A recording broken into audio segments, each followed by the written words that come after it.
What's up, cheeseheads? Welcome back, and as always, thank you for joining me. My name's Paul Brettel, the site editor over at Dairyland Express, where we cover the Packers, Brewers, Bucks, and Badgers. I also have a new article out every Monday and Friday over at Cheesehead TV. And as it says at the bottom of the screen here, you can follow me on Twitter at Paul_Brettel. So the draft is over, and I'm just going to assume many of you are probably feeling pretty good about how things played out for the Green Bay Packers. And what we're going to discuss here today is three separate articles that I wrote over the weekend. We'll combine it here into one episode. But following each day of the draft, I came out, posted an article with my three big things from that day of the draft. So two of these, day 1 and 3, are over at Dairyland Express, and day 2 is at Cheesehead TV. All links will be in the description below if you'd like to check them out there. But we'll just have my big takeaways from each day of the Green Bay Packers draft. So let's start with day 1 and the first round. So there was an early run on receivers. As we all know, the Green Bay Packers didn't select a receiver in the first round, and that early run really hurt them. And I know it's easy to say, well, why didn't they just move up? I'm not sure that they really had the ability to do so. And what do I mean by that? Because it takes two teams to make a trade happen. The Packers needed to find a trade partner, and I'm not so sure that other team was out there for them. So two receivers were off the board within the top 10, Drake London, Garrett Wilson. By pick 11, the Saints traded up to take Chris Olave, and they swapped with Washington, who went to 16. Maybe Washington wasn't willing to fall all the way back to pick 22. I'm guessing they weren't, because they took a receiver as well. And moving back to pick 22, just as we saw with the Green Bay Packers, those top options, 6 receivers were off the board within the top 18, I believe. So Washington just may not have been willing to deal with Green Bay because they didn't want to go back to pick 22. Then at pick 12 was Minnesota. I know they traded with Detroit. They traded with Green Bay in the second round, but perhaps the Vikings at that time weren't willing to allow Green Bay to move up to get one of those top receivers, Jamison Williams, being one of the big 4 that was still remaining. So, and by the time it got past Jamison Williams, Chris Olave, Garrett Wilson, and Drake London, players like Traylon Burks, Jahan Dotson, very good players, but those aren't players that I think are worth trading up for. And perhaps the Green Bay Packers felt similarly. So it's easy to say why didn't they just move up, especially with the draft capital that they have. But I'm also not so sure that the opportunity really presented itself either. One other note on this, as we all saw, the Philadelphia Eagles acquired AJ Brown with a trade with the Tennessee Titans. And again, from a draft capital standpoint, could the Green Bay Packers have made that deal? Absolutely. But as I wrote in an article, and I'm pretty sure I've discussed on here as well, there's always more to it than that. The Green Bay Packers cap situation doesn't exactly improve in 2023 and beyond. $117 million worth of their 2023 cap space is already accounted for by only, I think, 5 or 6 contracts. A very large portion of their cap space is already allocated to just a few contracts. And that doesn't include a new deal for Jay Alexander, Rashawn Gary, or Elton Jenkins. So while the Green Bay Packers could have acquired A.J. Brown, who's still on his rookie deal for 2022, I don't think they had the ability to offer him a $100 million contract, just as the Philadelphia Eagles did, for the reasons just mentioned. They already have a lot of cap space allocated, and they still have their own players that they have to pay as well. So I just think it was, in terms of trying to get a receiver in round 1, A.J. Brown, Terry McLaurin, Deebo Samuel, DK Metcalf, if any of those other guys are available, I just don't think it's feasible for Green Bay, given their future cap situation, the contracts they have on the books. And in regards to the big 4 in this draft class of receivers, I just think the board fell pretty poorly for the Green Bay Packers. And in part, it didn't help that no quarterbacks were taken until pick 20. And then I think it was a few rounds later before the next one. Usually you can count on that to take up some draft picks and hopefully push some other positions down. But the board was just not kind to the Green Bay Packers in round 1. So big takeaway number 2 from the first day, Packers load up on defense. As David Bakhtiari tweeted out, defense wins championships. And this is very much going to be a different Green Bay Packers team in that regard than what we've seen in past years. They're going to clearly be relying on that side of the ball much more heavily than what they have pretty much at any point here in the Aaron Rodgers era with the Green Bay Packers. So first they add Quay Walker, linebacker, and I have to say I was completely surprised by that selection. We all know the Packers just haven't valued highly the linebacker position over the years, and they not only give Devondre Campbell a big deal in free agency, but they spend a first-round pick on the position as well. And Walker's immediate impact could be on special teams, but on defensively, it's going to be against the run. He's athletic, versatile, and was a very, very good, sound, reliable tackler during his time in Georgia. Also has the athleticism to be able to cover linebackers, running backs out of the backfield as well. His coverage will need to improve, but he's linebacker too.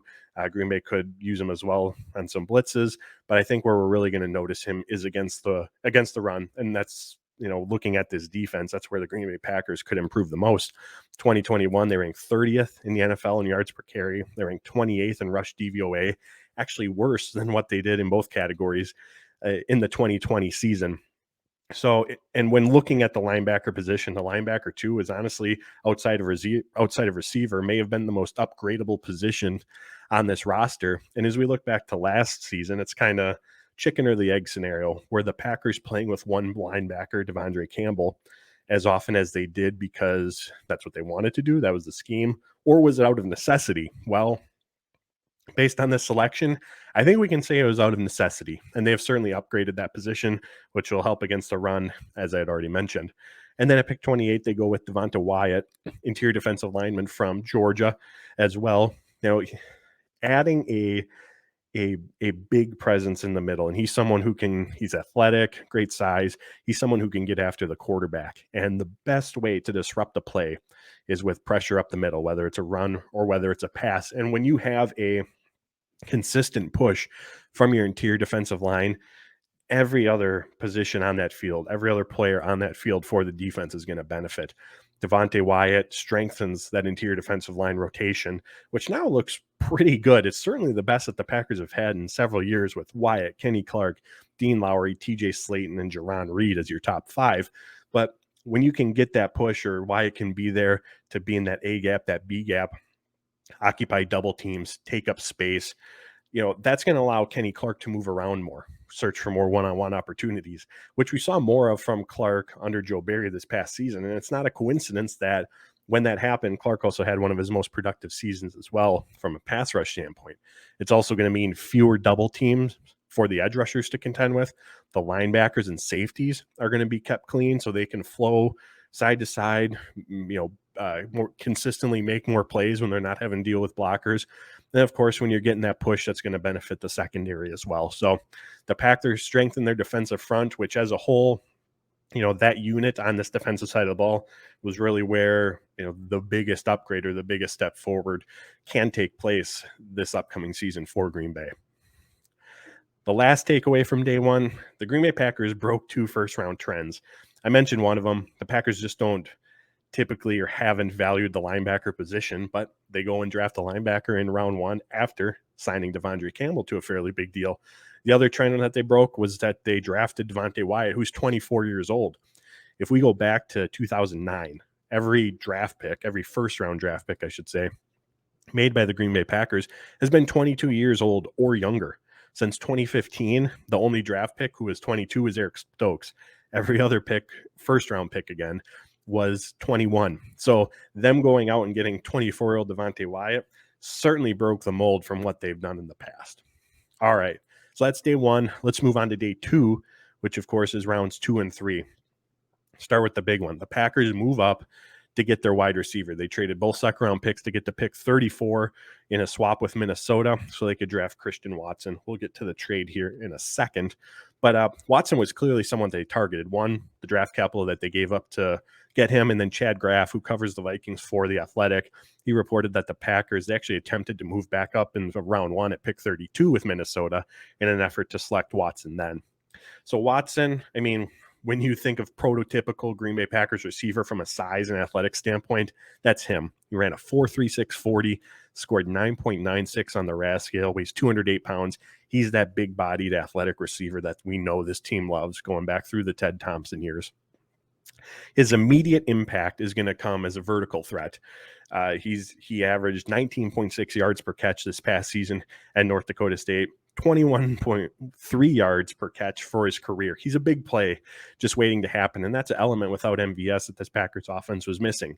We all know that big play ability can lead to big plays, of course, but having that element also creates for others for others in the passing game as well. There's better spacing. The safeties are concerned with getting beat over the top. That's going to be less attention on other pass catchers. This is an important element to have, again, in addition to just having that big playability that comes with it. So he's going to bring that element. He can also be used as a gadget player. Again, we saw that speed, his ability with the ball in his hands and in the open field. He has snaps out of the backfield experience during his time in North Dakota State. So I'm not necessarily saying he's going to line up there a ton by any means, but on screens, jet sweeps, being the motion man, he can certainly be used in that role as well. Kick returner. He was an All-American kick returner at North Dakota State as well, has 26 career attempts, averaging over 26 yards per return, and he's a willing run blocker. We all know how important that is for being a receiver in the Matt LaFleur offense. So just a number of boxes that he checks that just fits the Packers, fit with what LaFleur wants to do, and his ceiling. His ceiling is so incredibly high, maybe the highest or at least one of the highest out of every receiver in this draft class. Now, will he hit that? Only time will tell, but that's what the draft is about. You want, especially for the Packers who are in their Super Bowl window, but you want an immediate impact player, which for the reasons just mentioned, he can be, but you're also drafting who you think that player will become more so than who they are on drafting. He has the potential to become a really, really good wide receiver. They'll need to develop as a route runner so he can continue to make plays, at all three levels of the field. And if he can do that, over the coming years, he has the ability to be a true game changer for this Green Bay Packers team. Can he be the guy right away? It's 3rd and 6. Green Bay Packers need 7 yards. Can Christian Watson be that guy that Rodgers looks to? Maybe, maybe not. I'm not so sure. We'll just kind of have to see how that, how the training camp, preseason, start of the regular season unfolds. But again, that's what you hope he can develop into. He just may not be that guy right away, but he can certainly provide a ton of value in those specific areas and bring some speed and playmaking ability that this offense just did not have prior to the draft. So now let's get to the trade. This was my other big takeaway. We know there's the trade value charts out there, and by I think all of them, the Green Bay Packers, they give up a lot more than they got in terms of, and keep this in mind, that's just in terms of draft pick value. So the Rich Hill model, and if you're unfamiliar with the trade value charts, what they do is they quantify each draft pick. So you can tell, pretty easily, was this a fair trade, an equal trade, an unfair trade? How did it play out? So with the Rich Hill model, the Packers gave up 197 points in value. They acquired 175 for pick 34. The Jimmy Johnson model, the Packers sent away 680 points worth of picks, and they got back 560. So you get the idea. But I'll say this, I don't really care. We don't know how Christian Watson is going to turn out, but in evaluating the move itself, I am 100% on board with it because Brian Gutekunst got his guy. It's clear they wanted him. It's clearly they loved him. They were trying to get back into the first round to get Christian Watson, and I can get behind that process rather than sitting with your fingers crossed and hoping the guy that you believe is a game changer, a guy that you think is worth moving up for, falls to you. I would rather be aggressive than passive, and that's what Brian Gutekunst was in going to get Christian Watson. Now, again, that has nothing to do with the player he's going to become because we don't know. We could look back in a handful of years and go, that was a bad move. But just in terms of the process, being aggressive to get a guy that you absolutely love and that you think can be a game changer, don't wait around. Go and get him. And that's what the Green Bay Packers did. And I am okay with the draft capital they gave up to do so. Again, from a process standpoint, I love that move. Round 3, Packers get some much needed offensive line depth. And they did this throughout the draft as well. They drafted Sean Ryan from UCLA, played primarily left tackle there during his career, but he provides, he may be best at guard at the NFL level. He mentioned when speaking with reporters, he's not sure how the Green Bay Packers are going to utilize him, but we saw last year how important offensive line depth was for this Green Bay Packers team, and they just don't have it right now, or at least not prior to the draft. Bakhtiari and Nyman are the only healthy options at tackle, maybe Cole Van Lanen, if the Green Bay Packers view him as an offensive tackle. And then along the interior, the only backup options outside of Runyon, Myers, and Newman were Van Lanen, Michael Manette, and Jake Hansen, who are both centers. And all three players have little experience and are late day 3 picks. the depth of this unit is very, very thin, but they added that versatility in Ryan that we know the Packers covet. Again, he may be best at guard, but he can give you snaps at tackle if needed. And that selection, along with the other two picks that the Packers made at tackle, just really bolstered the depth of this offensive line. The outlook that I have on this position prior to the draft versus now, after the three players that they added, is much different. I feel much more confident with the depth that they have. And the competition, specifically along the interior this summer, is going to be intense. John Runyon, Myers, Newman, Ryan, Zach Tom, all competing for playing time, because Ryan and Zach Tom, I think, both could be potential week one starters at guard. Tom potentially at center. If the Packers choose to put him there, maybe they move Myers to guard. They have a ton of options, and they'll have great competition. We know that's what the Green Bay Packers want. So that was great to see that they, again, made it a priority, and that's not a surprise. This is the third year in a row that Brian Gutekunst has selected at least 3 offensive linemen in the draft. All right, last 3 here on day 3. So first, Packers got tremendous value, specifically on day 3. So using Dane Brugler of The Athletic, his big board, his top 300, they drafted Zach Tom at pick 142, and he was the 131st rated player overall on Brugler's board. Here's where the real value started, though. Kingsley Inegbar, he was a 5th-round pick, 179, and on Dane Brugler's board, he was number 69 overall. And then Rasheed Walker, the Packers drafted him at 249th overall, and he was the number 113th ranked prospect on Brugler's board. According to Sharp Football, he had his formula, a way to quantify this. The Packers draft class would rank 2nd overall in terms of value of their selections. The board just fell, especially on day 3. I know I talked about on day 1 with the receivers, wasn't very kind, but day 3 was very kind, and the Packers were able to address positions in need, and they were able to get some players with experience, athletic, upside. Again, the value overall that they were able to acquire on day 3 specifically was tremendous. Next up, the Green Bay Packers, they were emphasizing big men. Brian Gutekunst, before the draft, and his pre-draft media availability that he had with Packers reporters, one of the things that he mentioned was the depth and quality of the big men in this draft class. And the Packers, they made sure to load up on big men. We already talked about the 3 offensive linemen that they drafted. They selected Devontae Wyatt in round 1. In the 7th round, they added Jonathan Ford from Miami. And then if we want to throw Kingsley in there as an edge rusher, they spent 6 of their picks on big men or addressing the offensive line and the defensive front, which we already talked about the offensive line, the need that was there, but the defensive front as well. At third, finding a third edge rusher, pass rusher presence, in addition to Smith and Gary, was very important. There was just a lack of impact plays when those two weren't on the field last year, and edge rusher is a heavily rotated position. Smith and Gary were only on the field for 68% of the snaps last year, and that's pretty normal with the position. So the depth of that edge rusher role had to improve, and Kingsley is someone who I firmly believe can step in, and not so much on rundowns, but in third downs, obvious passing situations. He can give them a boost in that role. And then along the defensive front, there were only 5 interior defensive linemen on this roster prior to the draft. I mean, just from a sheer numbers standpoint, to get through training camp in the preseason, the Packers needed to add to it, but they also, with Wyatt specifically, really bolstered the rotation. And overall, there was that emphasis on the big men in this year's draft, which Goody mentioned. There was a lot of quality at it, and they took advantage of it. Lastly, Packers added speed and playmaking ability on offense. Last month during the NFL's owners meeting, that's what Matt LaFleur said. They said they needed speed and playmaking ability, and we all knew that.